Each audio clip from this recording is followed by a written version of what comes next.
Kutmandu gününgөр menen atalar, apalar, ağalarım, inilerim, karındaşlarım, ejelerim. Эми биз көйгөйдү айта берсек, мана чөгө берет. Адам ошол маселенин себебин түшүнбөсө, азаптан кутулбайт дейт. Акылы жок адам турмушун оңдой албай кыйналат дейт. Саясатын оңдогон мамлекет элин бага албайт дейт. Мына ошол маселени биз кабыргасынан алып терең изилдеп, эмне себептен ушул атабыз калтырып кеткен жерди иштете албай, бүгүнкү күнү бир тууган элдин ортосунда чыгып аткан чатакты чечүү жолун ортого салып, акылмандуулук менен чечсек, Кыргызстан мамлекетинин келечеги чечилерине көзүм жетип турат. Башка партияда жүрөбү, түрмөдө турабы, ар бир кыргыз Кыргызстандын мекенин сүйөт. Бирок билими, тарбиясына жараша жанагы маселенин чечүү жолу ар тарапта болуп, элибиздин башы бирикпей отурат. Мен саясатка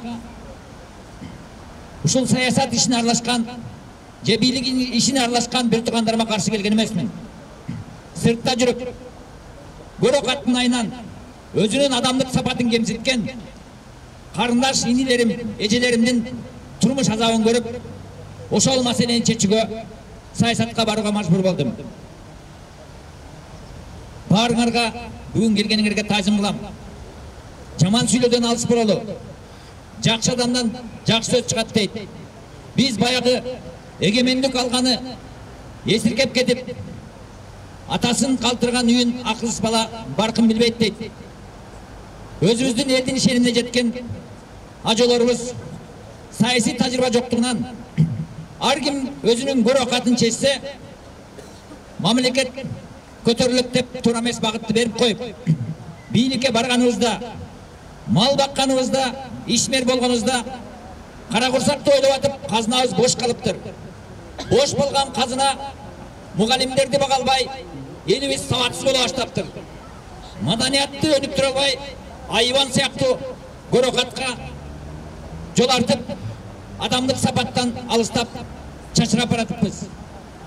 Казына менен дарыгерди бага албай, элдин ден соолугу кыскарып баратыптыр. Өзүбүздүн эртеден кечке тынчтыкты сактаган жоокерлерди бага албай, чек-арабыз ачык калыптыр.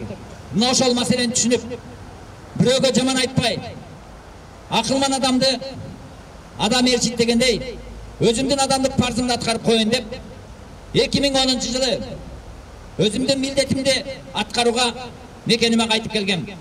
Жалгыз темселеп келдим эле, азыр ушул жерде турган элдин маанайын көрүп, Кыргыз элинин келечеги бар экенине бүгүн суктанып отурам. Биз Кыргыз элин ынтымак алып келели.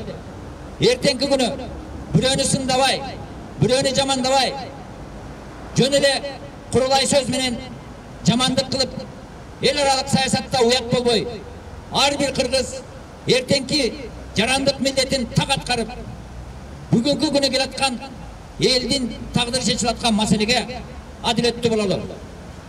Илгери ата-бабабыз ачка болгон баласын алачка таштап, жоо келесте кылычы менен чек-арага кетчү экен. Мына саясат деген ушундай болот. Бул маселе биз баягы жеңил ойлук кылып отуруп, өзүбүздүн эртеңки келечектеги тагдырдын баркын билбей, бир аз адашып калыппыз. Кудайга шүгүр, желегибиз жаркырап, мекенибизде тынчтык турат. Балдарыбыз сыртка кетсе, чакыра турган мүмкүнчүлүк турат. Биздин партия бирөөнү сындабай, чогулган маселени чечүү багытын аныктап берели. Талашкан элди бириктирип берели. Жаманчылык, жакшылыкта биз биргебиз. Бардыгыбыз бир атанын балдарыбыз.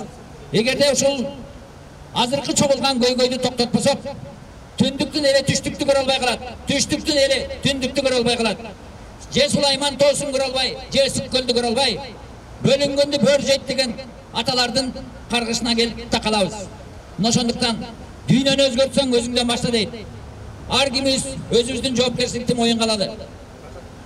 Жанагы шайлоо келаткан милдетти, кара курсактын майда оокатына алданбай, өсүп келаткан балдардын ырыскысын балта чаппайлы. Эгерде баарыбыз терең ойго батып, айтып аткан сөздүн маанисине көңүл бурсак, Кыргыз эл өзөтө саяпкер, байкоочу эл болот. Бир аз ак көңүлдүктү токтотолу.